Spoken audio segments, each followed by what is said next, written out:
There you go. Hi, Hiram. Hello. Hey, how are you? Wait one moment. Um,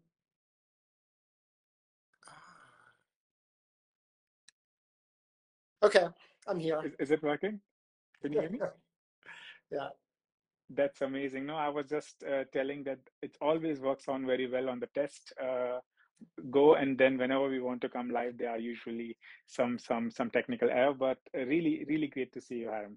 Yeah, good to see you too. How has life been in lockdown for you in Holland?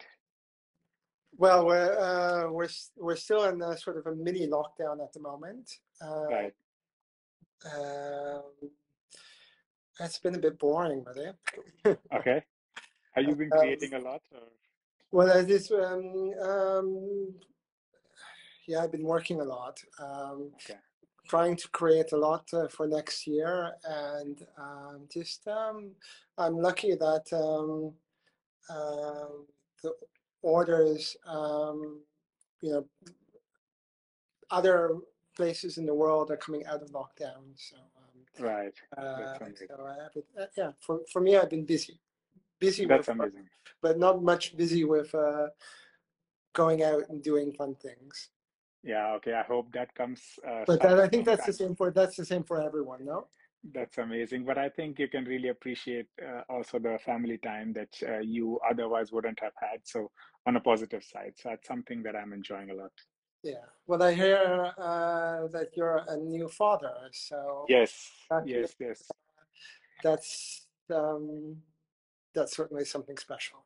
That's definitely, I mean, I couldn't have imagined working every day and like not see him grow, right? Because I could now at home see him grow. And this is why I moved my lives from 7 p.m. to 8 p.m. because 7 p.m. to 8 p.m. is the crying window where he goes to sleep and he doesn't want to sleep. So Yeah. that's amazing. I mean, that's really fulfilling. How old is he now? 13 months and Okay. he sprays everything. He smells every blotter that I'm smelling. It's unbelievable to me how someone like 13 months old knows that, I give him empty blotter and he would cry that he would want me to spray something. So it blows my mind that he understands that there is a scent on it, and he would open the bottle. He would literally spray the cap or smell the cap first and smell the. So I find it mind blowing that an 13 months old kid has so much brain that he knows what a fragrance is, that it smells, and it's I unbelievable. think it's a very human instinct, eh? Right. So I hope he gets this passion from me, and It's, I I think it's too early to say, eh? yeah, but I mean, I guess he will have the exposure that I did not have. I mean, growing up in India, I did have exposure to a lot of scents, Yeah. spices, The, that the, he the, has it. the scent on the streets is overwhelming. I Yes. remember what I told you earlier that I went to India with my father when I was 13, Right. um, and we went to Jaipur, and well, all over India, just the smells are amazing. Right. I hear that it's a bit different now. I don't want to give away my age too much, but when I was 13, it was a long time ago. I think it Okay. 1987. So I wasn't born yet. Ridiculous. I wasn't born that time. Okay. So I don't know how India was that time, but I'm pretty sure. I mean, I was looking at your There, I fragrances. think what I hear is that there are less cars on the road. There were less cars on the road, so now you have Definitely. Horrible. the smell of petrol mixed in with all the spices and everything else. Exactly. No, I mean, looking at the fragrances, I could really imagine a luster, for example, and the ginger note of whatever is the Yeah. two fragrances that definitely remind me the most of India. So to say in that direction, because of that photorealistic green rose and that zinginess of ginger. I haven't smelled such a realistic ginger in a long time, especially in a fragrance that's called vetiver. So these two fragrances, these two fragrances definitely remind me the most of India, so to say. Okay, cool. That's amazing. That's amazing. All I have. So please, I mean, I'm pretty sure I know a lot of people who are watching know you, but people who don't know you, maybe a little bit about your background, where you come from. When did you start creating fragrances, and your love for niche or artistic fragrance? My story in a nutshell. Well, I'm really quite boring, but let's see. I was born and grew up in Toronto, Canada. Oh, Uh, I'm actually Canadian, and Toronto is the largest city in Canada. But I always wanted uh, to live somewhere else. I was, especially when I was a teenager, I just found Toronto just a bit boring. Maybe hmm Canada just a bit boring. hmm Um, I studied, seems eons ago, but I studied drawing and painting hmm at the Ontario College of Art and Design, as it's now called. And after my studies, I moved to London, England. So it's the first opportunity I could. I took my chance and I moved to London. Um, and I love London. And that's, I guess, where I developed my passion for fragrance. hmm Uh, I worked in I guess the plan to move to London was to be an artist. Okay. But when you're, and well, I was a bit young and naive. I'm still naive, maybe not so young. Um, I, you know, you need to get a job to pay the rent. So Correct. I ended up working in a shop that sold lots of perfumes and smelly stuff. Okay. And I Interesting. really, it wasn't my plan, but I really hmm fell in love with it. And wow, 20 years later, let's see, I've done a lot with fragrance, and eventually ended up moving to the Netherlands. I guess before that, how did I start making my own perfume, and why did I choose to make my perfumes with only natural oils is a slightly different story.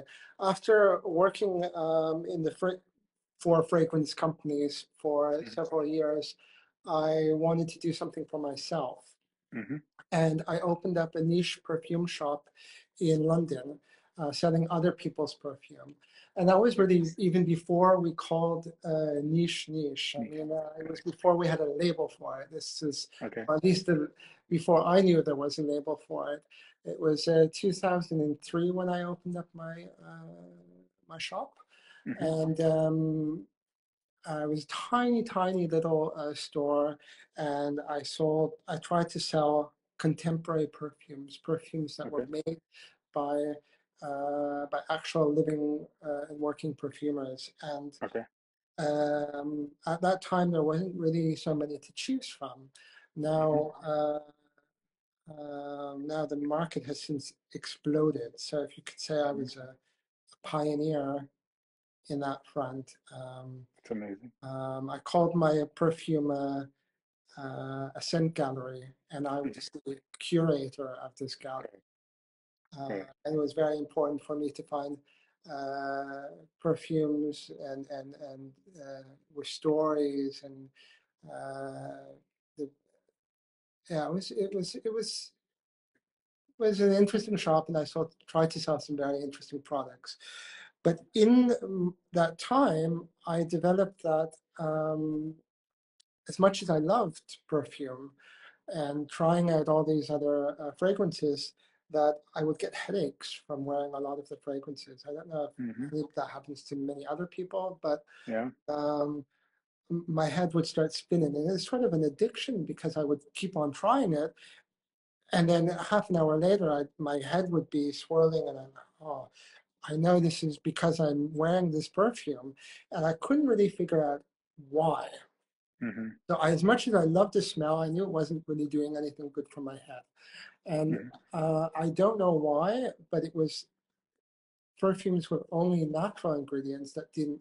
didn't cause this. So that's Okay. how I got into um, working with only natural oils. And then I thought, well, unfortunately, the shop, in a nutshell, unfortunately, the shop was ahead of its time, and I was a bit young and naive still.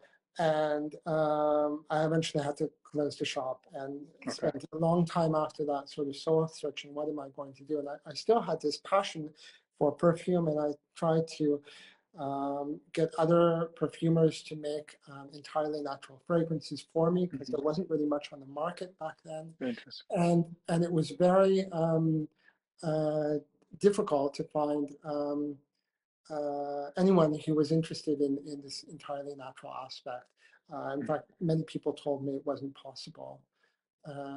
So, and the long story short, I started mixing oils myself and figuring out how perfumes were made.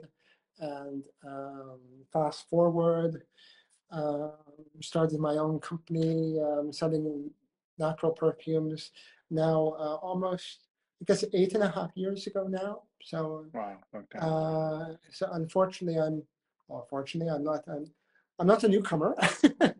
I've been doing this for a while, and but now I can safely say that I'm well, I still enjoy what I do, and I know a lot about it now. Where in the beginning, it was it was a bit of luck, really. Right.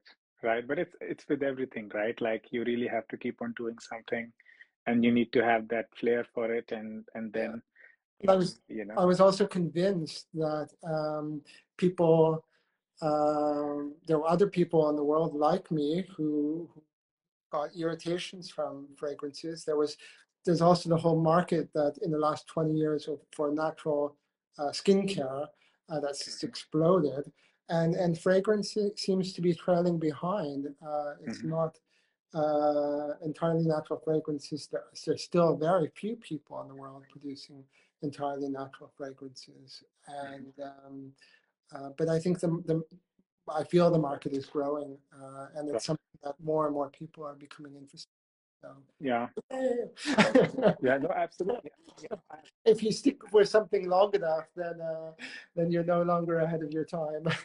True, absolutely. I mean, I've had a lot of conversations in last a year and a half, and it reminds me a lot of your friend Francesca Bianchi, right? Yeah, Like, I feel the direction and also the DNA actually, and I think it somehow has to do with the use of natural. So my question actually was, do you feel somehow restricted, right? Like, because we are so used to kind of having natural synthetic materials on. Maybe, I don't know from a technical standpoint, but maybe fixing a fragrance needs a certain amount of natural. So do you feel somewhere, okay, I'm restricted or I can't go contemporary or Uh, somehow like that?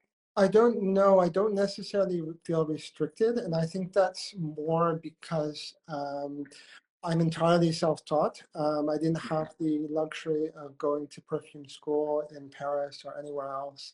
Um, and so I don't know, I didn't learn the basics as someone who goes and teach and learns perfumery in a school environment.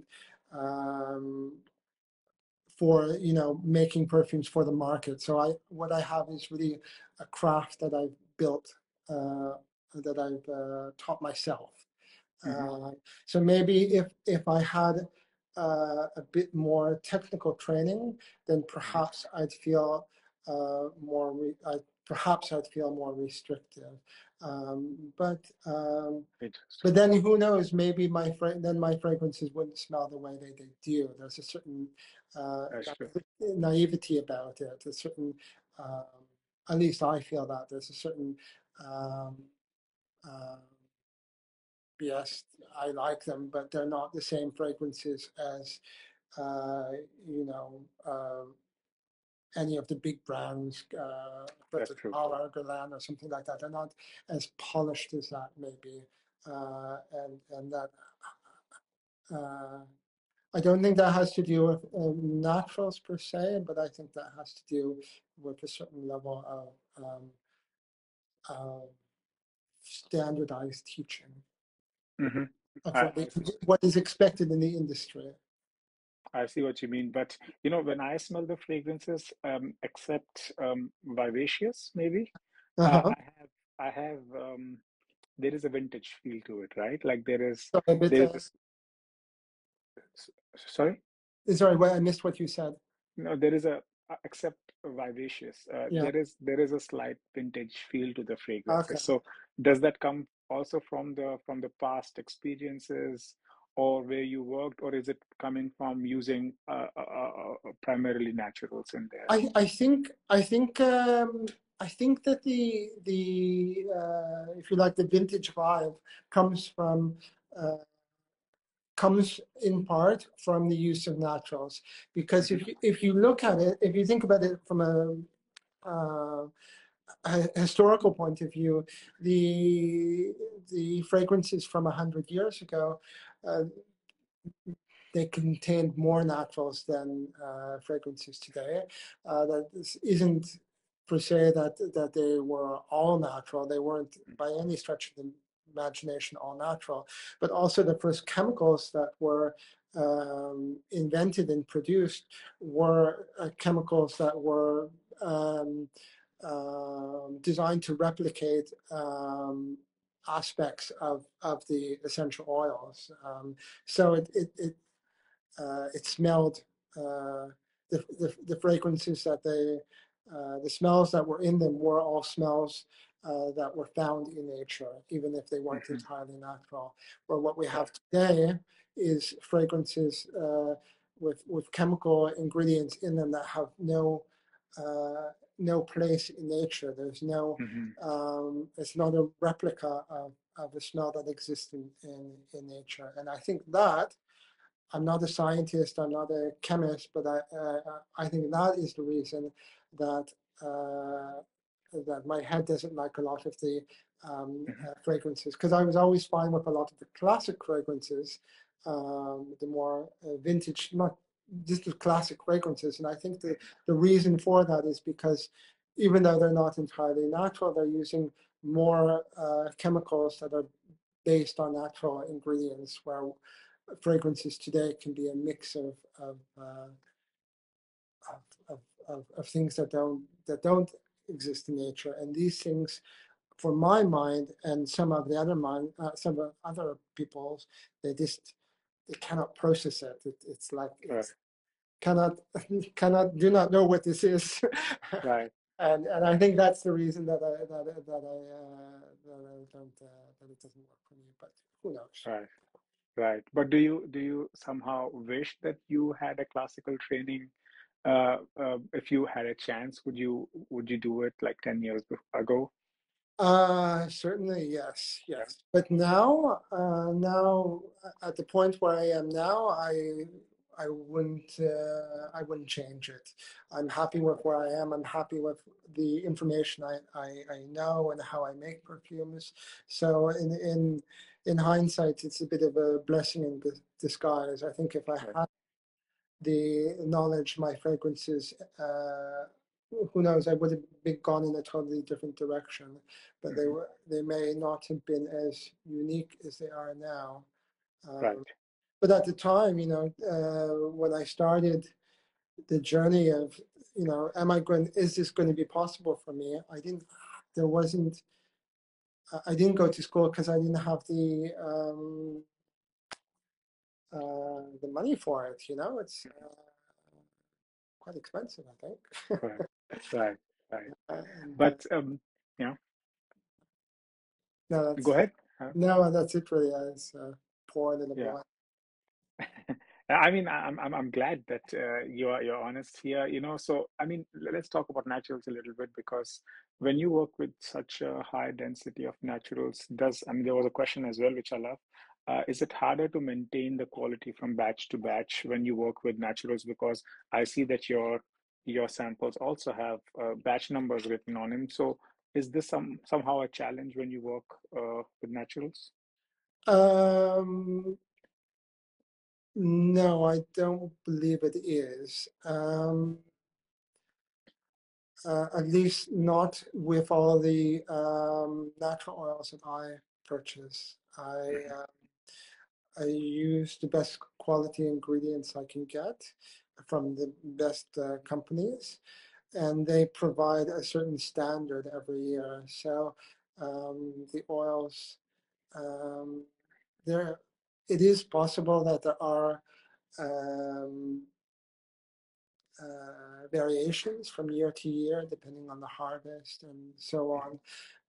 But when you mix it all with in a perfume, you're mixing so many different ingredients together that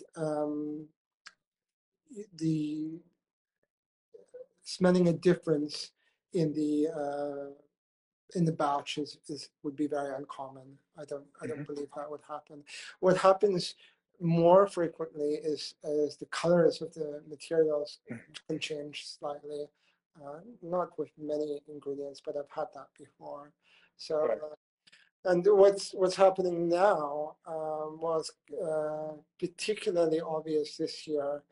Is there's a lot of um, uh, bad harvests for things. For example, the Rose de Mayo was not a good harvest, as I understand it, and the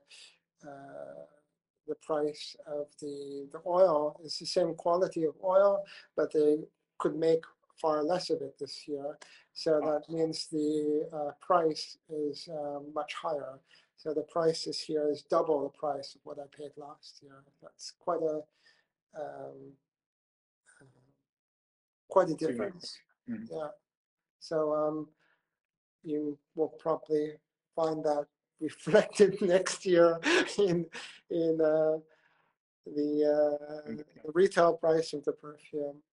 Okay. I'll try, I have no idea yet, but there's so many ingredients that have increased in price due to bad harvests. Right. So it's only a matter of time before that has a difference, Yeah. substantial difference on the Yeah. cost. I see. I see. All right. So I would like to talk about your fragrances, Haram. So, um, when I really think about this, and correct me if I'm wrong, there is always somehow like an ingredient that is on a limelight, right? Like I mean, apart from vetiver, where you name the ingredient, a fragrance the same as the ingredient, I mean, I see that there is always a star. So how is the creation process like? Are you saying, okay, I wanna create a neroli fragrance, or I want to create an iris fragrance, or do you somehow have a complete picture in mind, or is it more accidental where you say, hey, I'm gonna just start creating something and let's just see what comes out of it? Uh, that varies. Sometimes, in the case of vetiver, yes, vetiver was the ingredient I wanted to show off, and I wanted to base a whole perfume around that. Um, Oftentimes there is a ingredient that I start as a base, but um, sometimes not at all. Sometimes it's more of a image I have in my mind of or a feeling that I get, and it's that feeling that I want to replicate.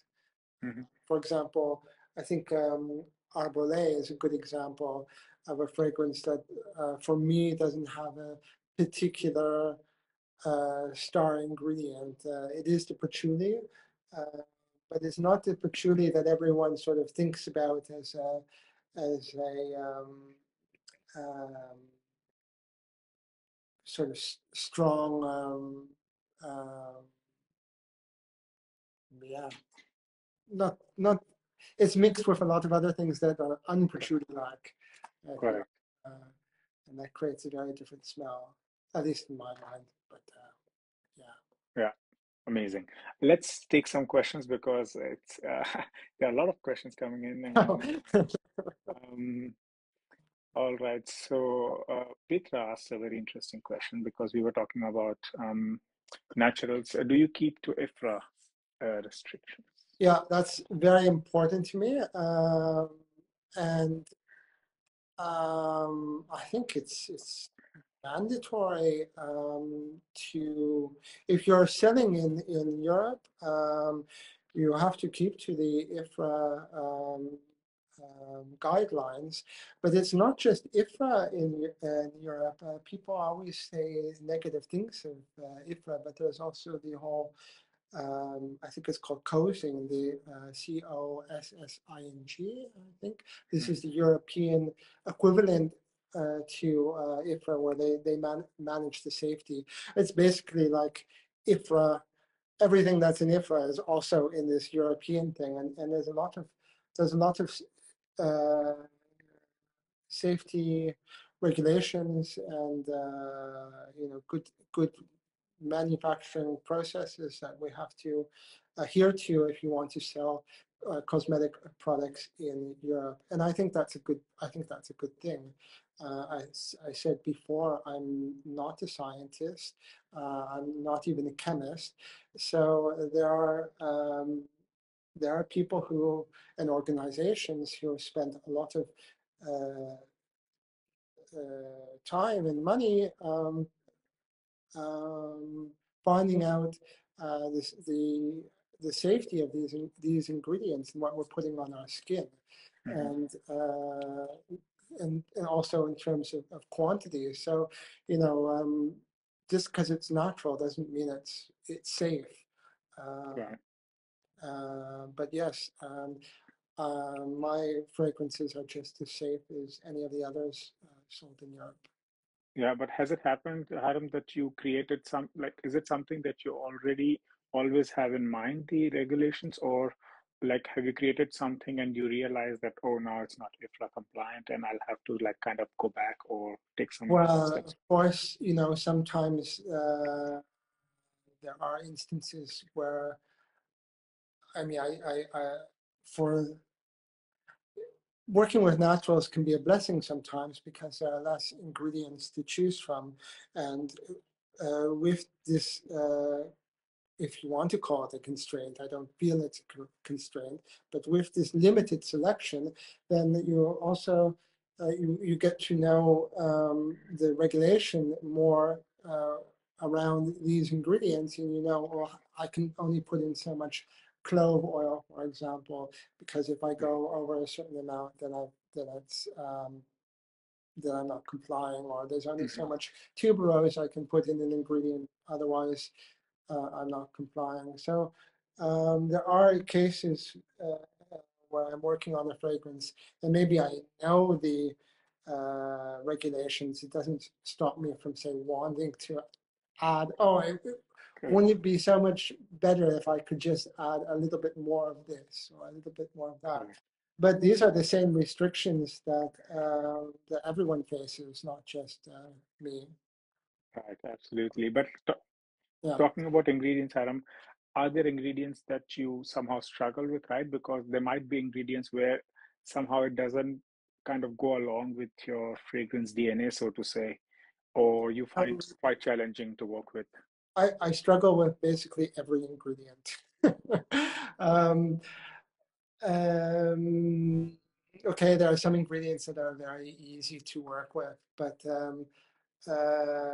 I struggle with all of them because it's finding that balance. It's finding uh, it's also just because you may want to create a fragrance that smells of tuberose, it doesn't mean that you use only a lot of tuberose.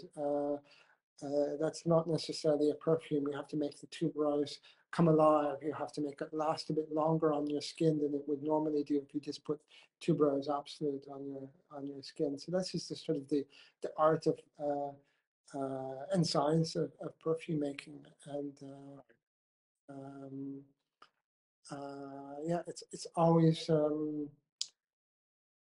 always find it a struggle, but a nice struggle But a sometimes. nice struggle. Yeah, I imagine. But Haram, Sometimes like, it can be very frustrating, when you think, uh, oh, I really want to launch a new perfume, but this is not good enough yet. This is not good right. enough. And you keep on trying every single ingredient until you figure out what's going to make it come alive. Yeah, yeah. Which Sometimes it fragrance? works. Sometimes it works very easily. Sometimes I struggle for a very long time. Yeah, but which fragrance gave you the hardest time from what you created? They've all had their own little challenges.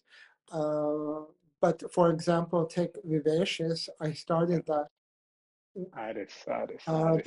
yeah, Iris and Violet. I started making that one. That was going to be my debut fragrance. So when I launched the line, and I just kept on um, trying. I had an idea in my mind of how I wanted it to smell, and I just couldn't get it to work. And I tried and I tried and I tried and and I thought, oh, it's never going to happen. I put it away and I started working with tuberose, and the first fragrance ended up being Moonbloom, which is a tuberose fragrance. So then eventually I went back to it, and it took maybe a year or two longer, and I finally and a couple of years break, uh, launching other perfumes, and my knowledge had grown to such a point then that I knew how to make more of the smell that was in my mind, and that became Vivacious. So that's really like longer than 8 years in the making. Wow, unbelievable. Where were you stuck? Because it's unbelievable. I mean, I love Iris fragrances, and I've also seen that sometimes it becomes very monotonous, right? You as hard as the note is to work with, as expensive as it's to work with, sometimes it becomes very flat, and every Iris fragrance smell has the same vibe, but there is a twist there. There is a, I guess for me, it was more working with sort of the violet smell. And I found it very difficult to work with violet leaf absolute. You cannot purchase violet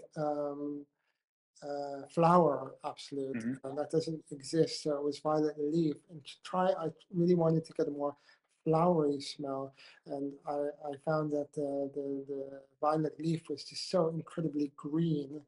I couldn't get it to smell like violet, and a bit more floral, and then also last very long. So of course, what the iris does, the orris butter, is it gives a nice floral texture, but it also adds a certain bit of sort of a fixative as well. It Mhm. draws out the floral notes, and also gives a certain warm, woody base that uh, that the fragrance would lack otherwise. Right. I'm glad that you went back to it because it's really, really beautiful fragrance, I have to say. Thank you. I could only recommend for Aris lovers this fragrance. Um, all right, let's take another question. Another question. Anyone have a question? There's a lot of them. Adam, you chose the wrong question to ask. Anjali, who herself is a perfumer, and she also works with a lot of naturals. So she asks this. Yeah, if I use Natural isolate. that's yes, yes I do. I use um, I use natural isolates as well. Yeah, but according to the um, EU regulation of uh, natural um, natural products, natural aroma products. Uh, there are some perfumers based in America who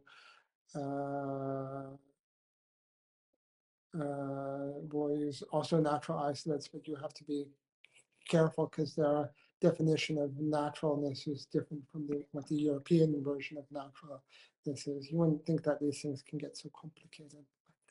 Yeah, I think she is based in US, so I'm pretty But sure. a lot of, and this is why a lot of maybe a lot of Americans ask this question because uh, the American definition of naturalness is different from the European definition of natural, and a lot more is accepted in the American version. So because of that, a lot of natural perfumers might have taken the decision, no, I'm not going to work with isolates in general because I don't trust that they're um, uh, natural. But for me, I don't see it as a problem. Mhm. Uh, I know where all the ingredients come from. Where if I'm getting an isolate, I know the um, how it's been isolated. Benzoyl acetate from ylang ylang oil, for example. Yeah. All right, amazing.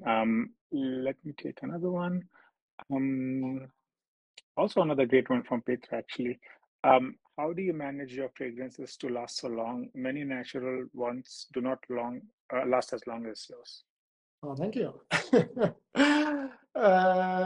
Yeah, it's just hard work, really. Just you, It's a secret, I, right? I would I wouldn't say that it's I use the best ingredients possible, but I don't think that's the reason that they last so long. I think it's just a matter of blending really. It is something to do with the ingredients, but it's also it takes me a year or longer to develop the fragrance and then to make it. So it's a really long, drawn out process, and I spend a lot of time when I'm developing a fragrance.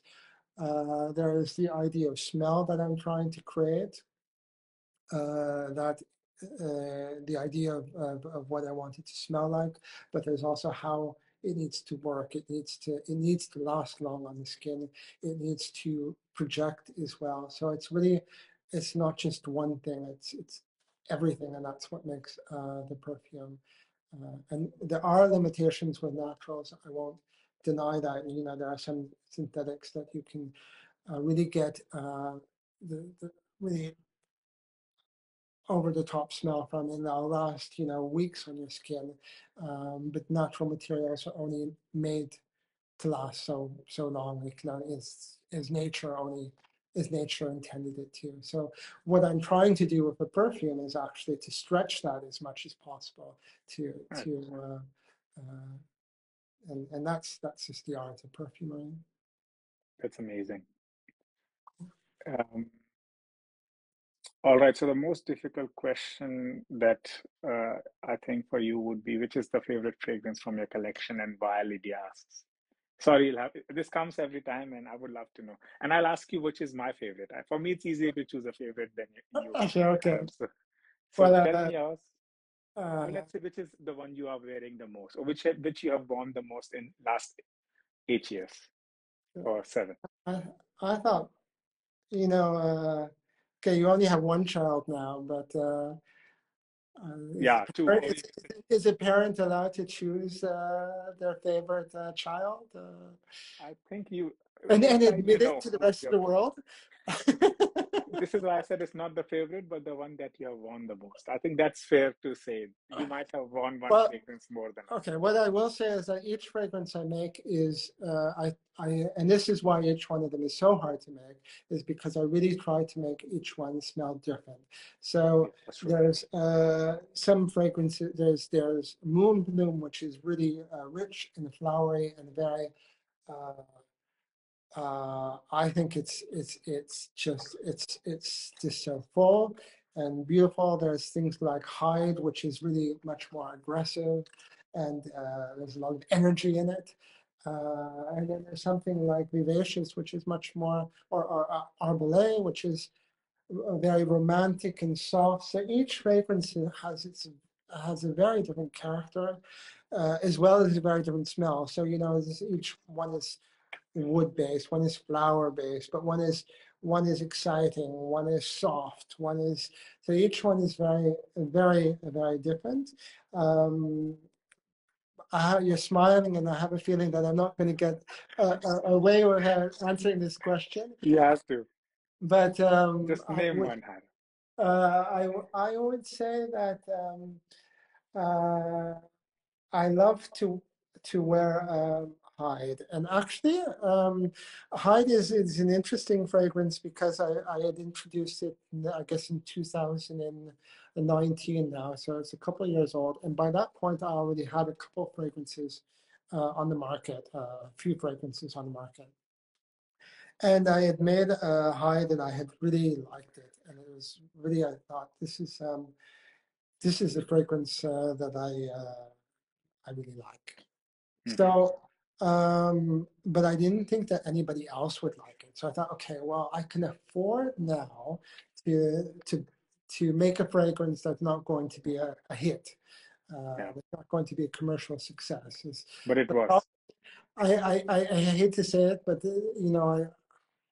I'm trying to make a living out of this. So it is important that I actually sell some bottles, but it's also important for me to do whatever I like. And I thought I'm just going to introduce Hyde. Well, in the end, it won the Art and Alt Faction Award for 2019 and has a very good following of people who really like it and really, a lot of perfume, people who are crazy about perfume really like it because there really isn't much on the market like it. Ta-da! Unbelievable. It's like I get like beige tar, right? I get this tar concrete. I haven't smelled a fragrance so tar forward. Yeah, I'm not sure if I would wear it, or at least I would kind of find an occasion for it.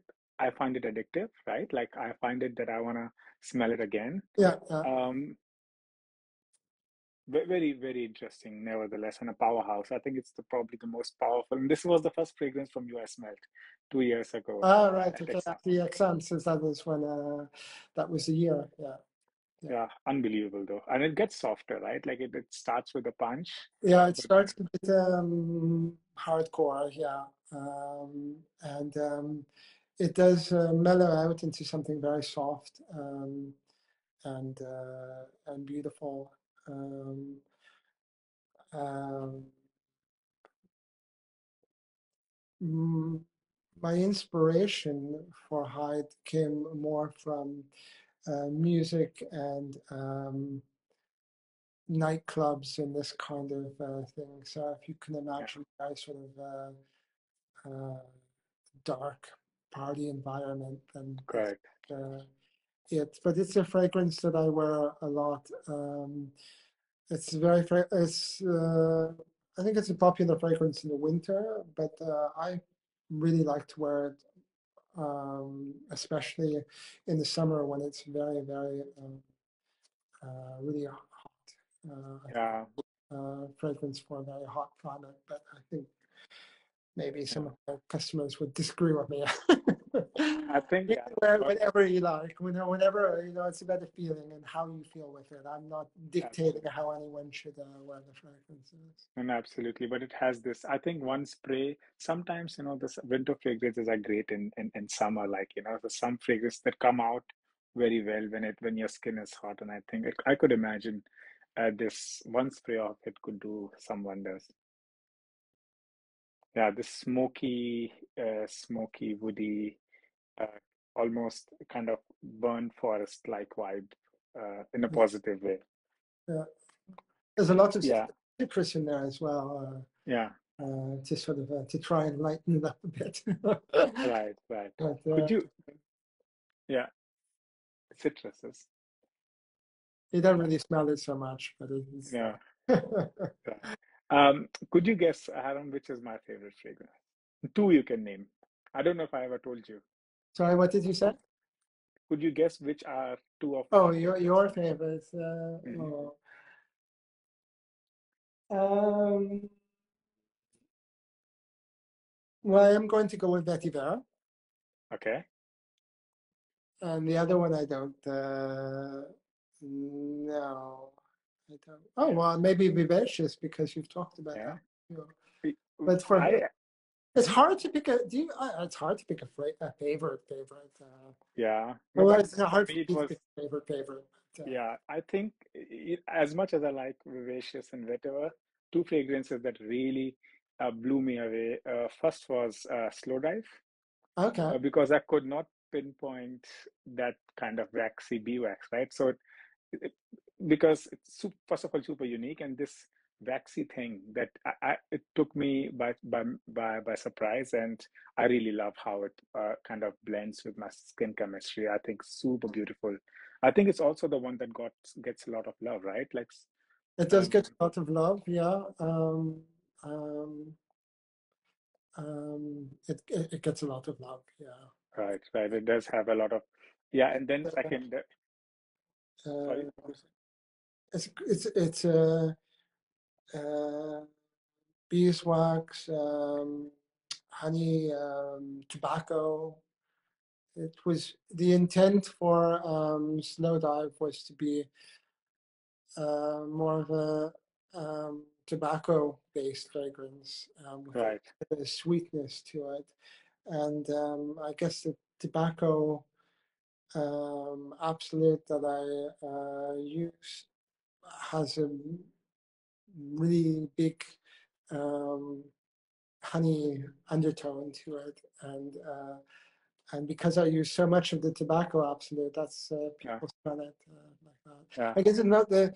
I guess for me, it's a tobacco fragrance because I yeah. know inside the fragrance, and it's tobacco or tobacco absolute, but it's not the tobacco accord that Hmm. you will find in lots of other perfumes. So it's not a maple leaf smell of what a tobacco smells like.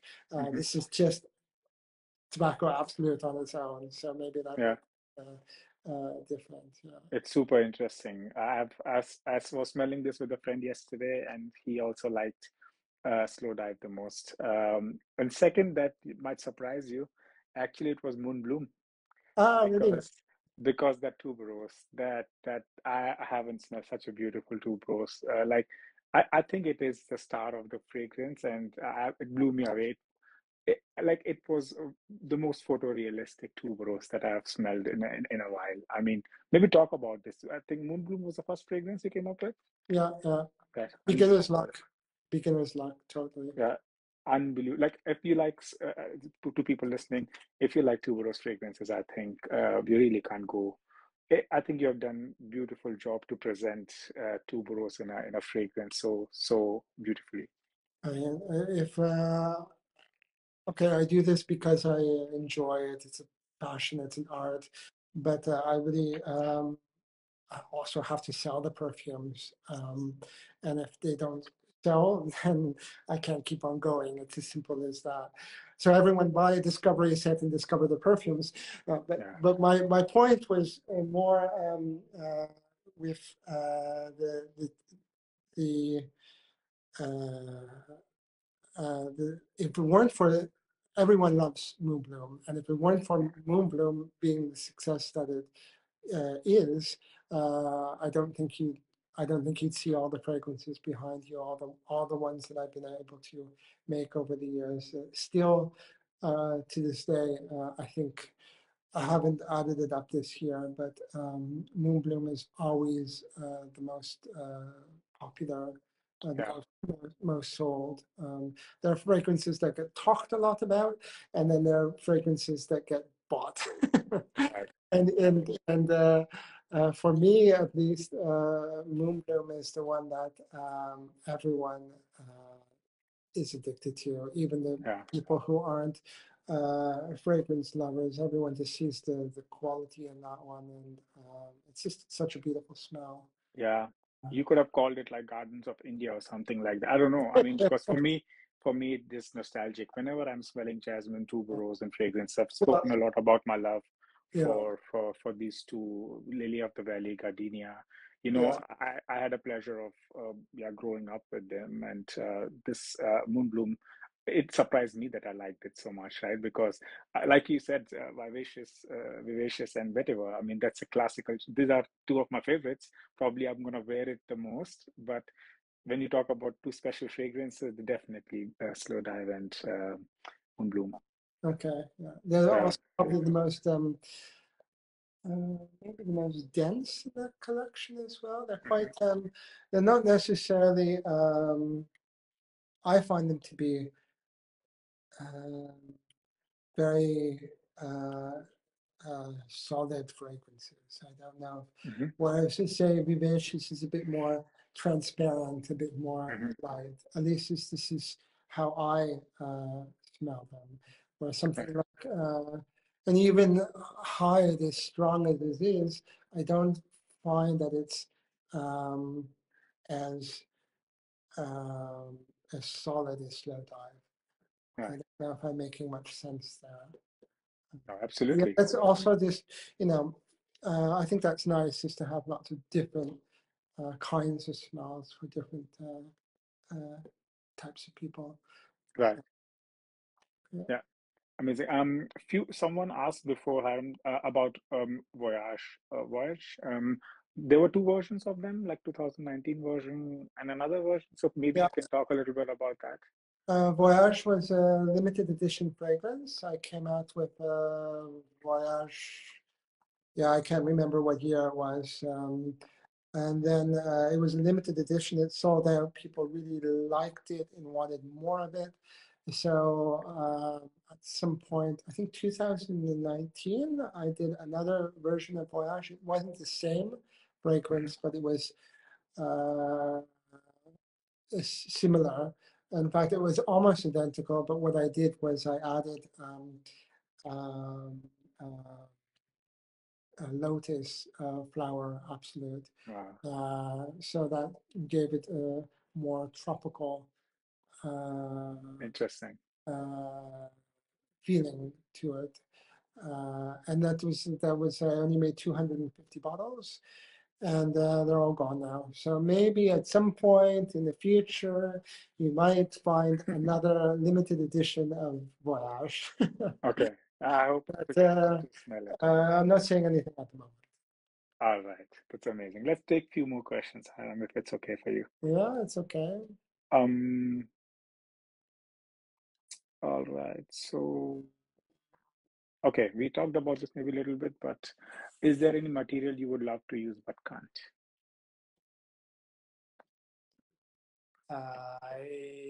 Yeah. At Uh, least some material has to be said. I mean, sometimes I would really like to use a whole bunch of synthetics because you always Mhm. want what you can't have,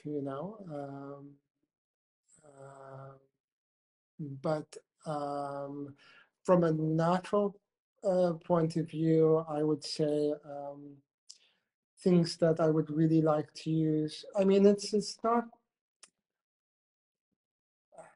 I would really like to use things like ambergris or civet or castoreum, all these sort of animal notes, but I don't dare touch them. And you won't find any of these in my perfume. The only animal ingredient is beeswax in Slow Dive.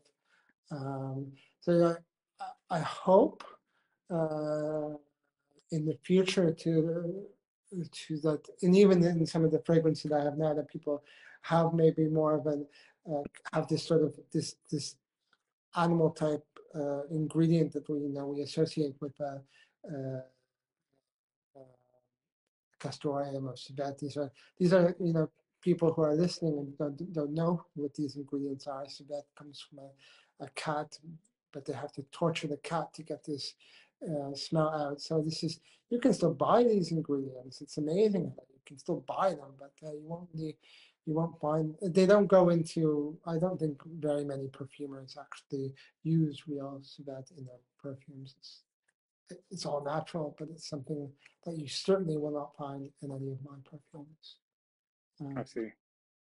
um, Yeah, that's really the only thing that I always go back to, and I think, oh, I'd really like more of I really like more of a dirty kind of note in this, and how am I going to achieve that using only naturals? This is the problem. So I'm always discovering new ingredients, and new ingredients are being made and sold, and there's some um, learning how to work with these ingredients and using.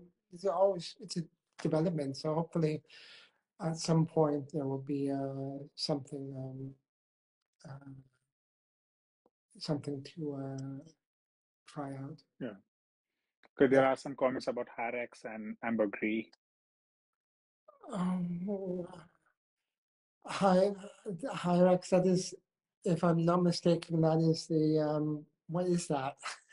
Like, is that Uh, where where you buy that either? I mean, and is someone gonna certify that it fits with all the safety regulations? I hear that this is um, elephant poop that's been fossilized or something like that, and they make a tincture out of it.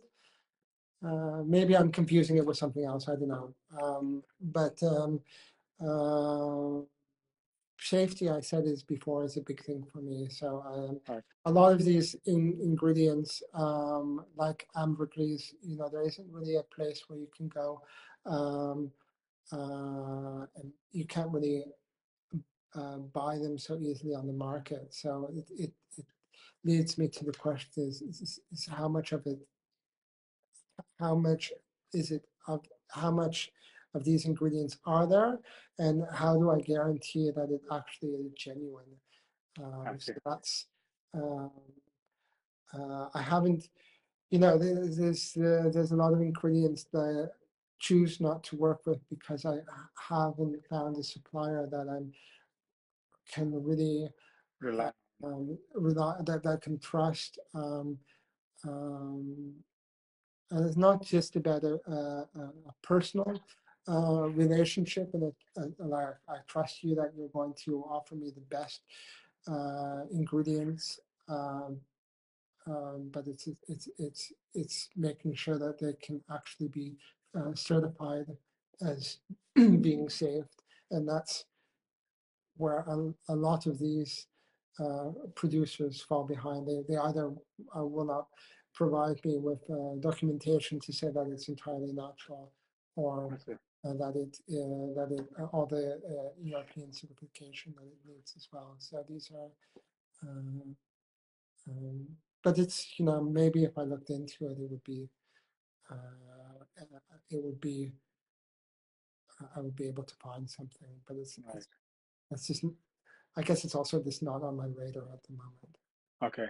But you talked about like you being, just to kind of summarize the thing, you talked about you coming from the industry and the use of perfumer. So I was wondering, how do you somehow keep up with the trend in niche fragrances or artistic fragrances, if at all? And are there any creators that you somehow look up to or not collaborate is the wrong word, but somehow admire, so to say?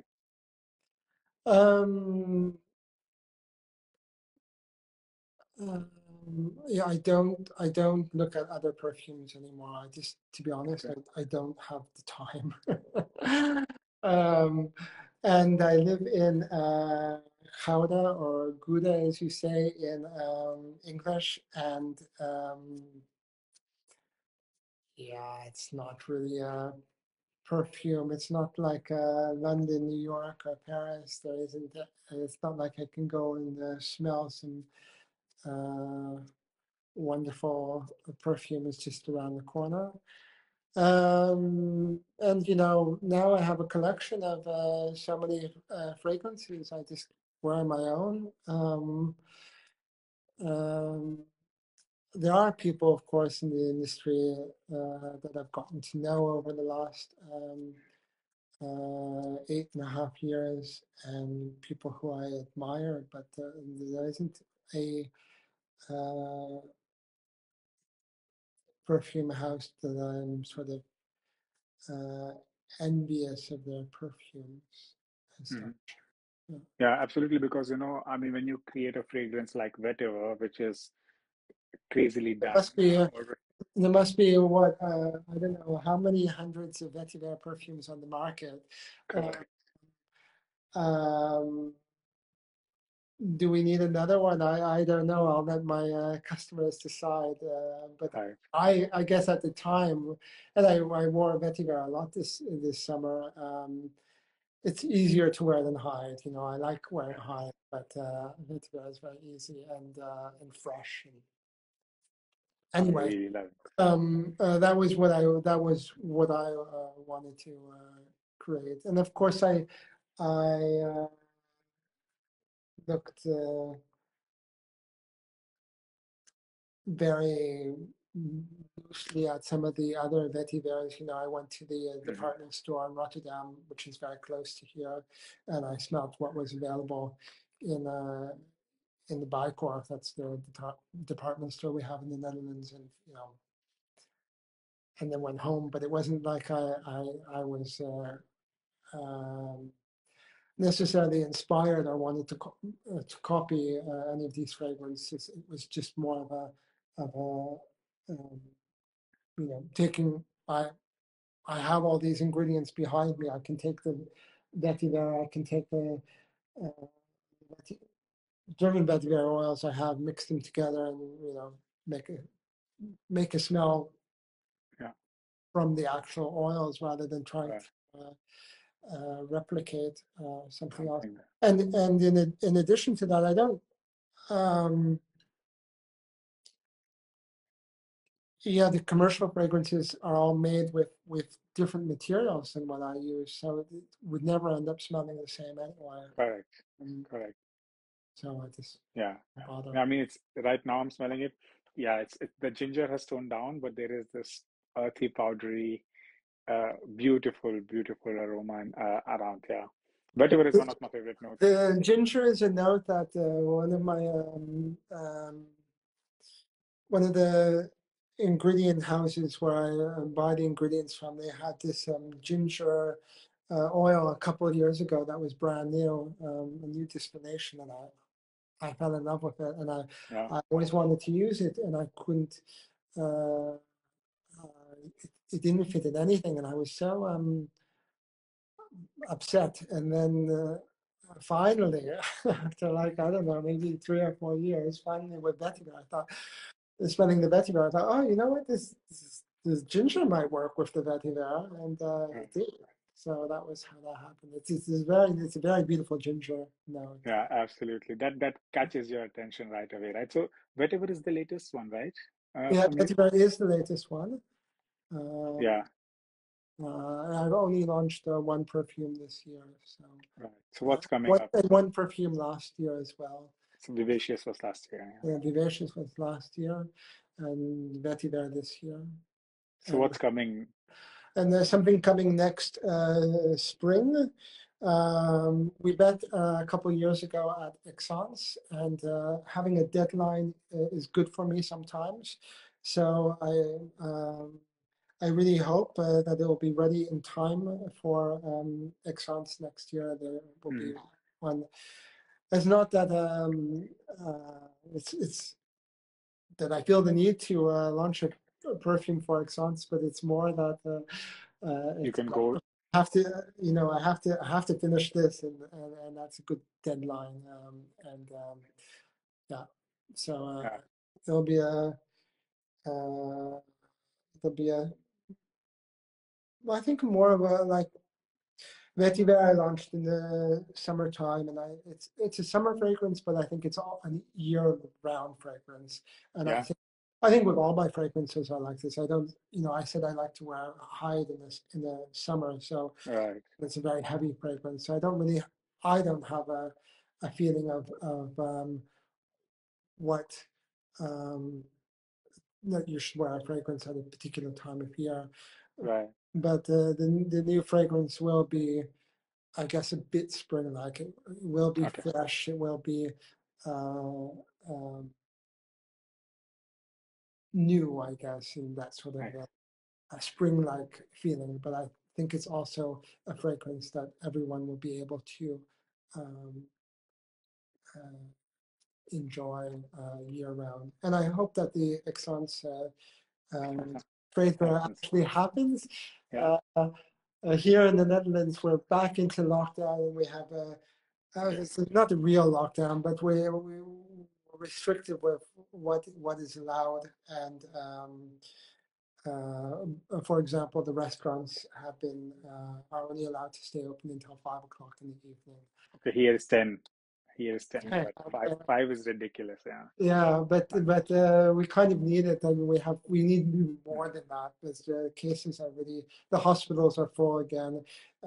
It's we let things go out of hand. So there are other countries yeah. that are doing better than we Yeah. are here. So I hope that come next spring everything is good in Italy and to go because Yeah.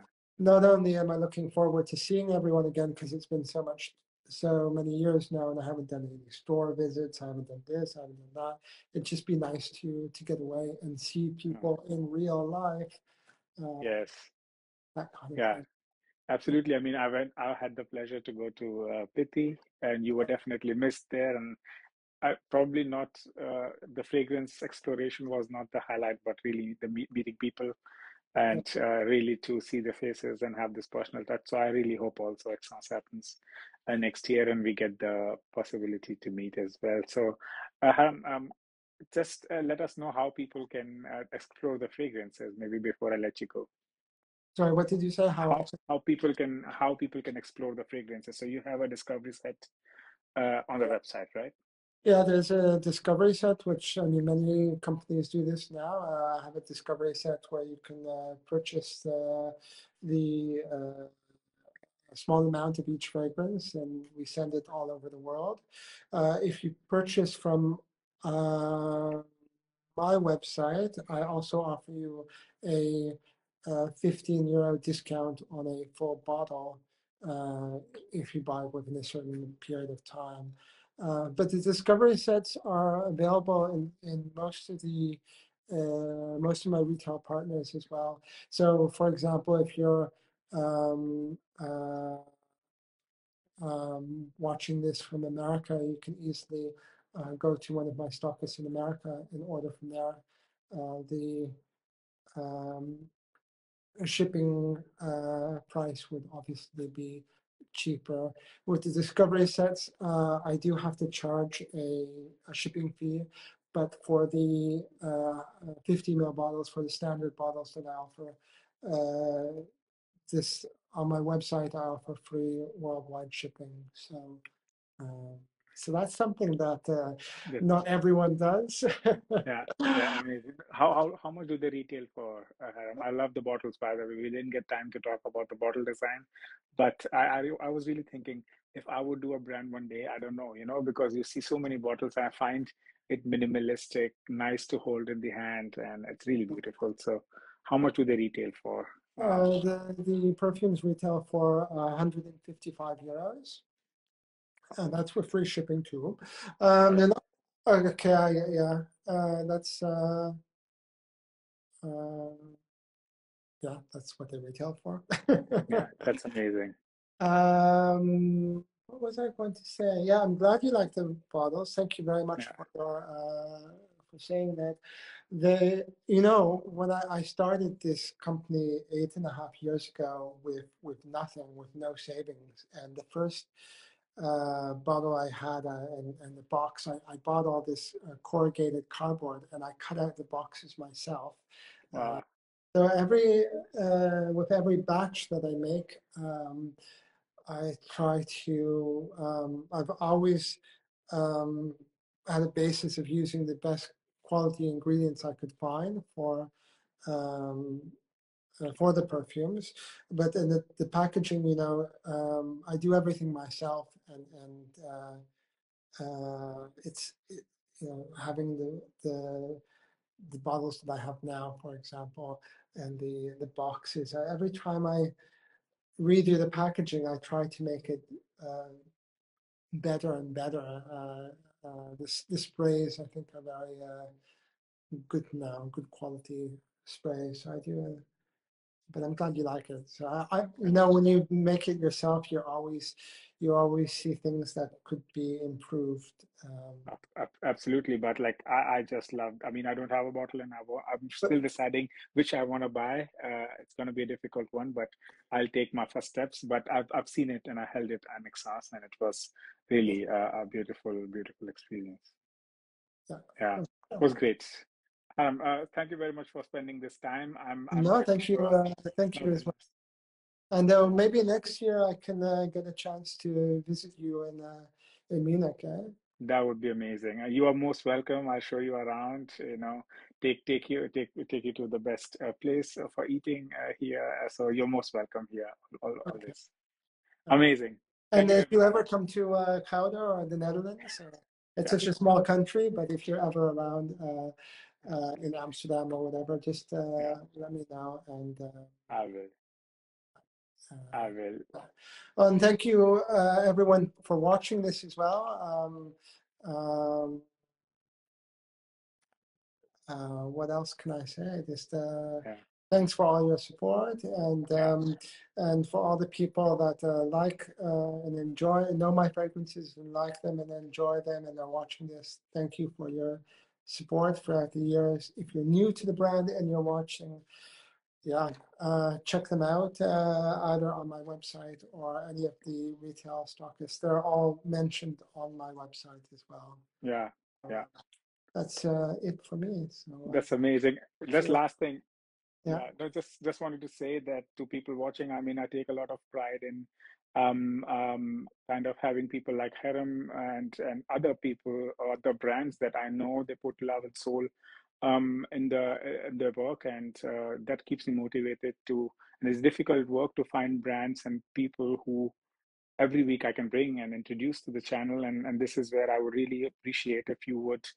Uh, just let me and Haim know if you what you think about the fragrances, and if you try them, yeah, just see if you appreciate his work. I do, and I hope you will as well. So thank you very much, Haram, again for Thank you. coming. I hope we can do it again sometime, and wish you a beautiful evening. Yeah, you too. Okay. Thank you, Haram. Bye. Bye for now. Bye. Bye.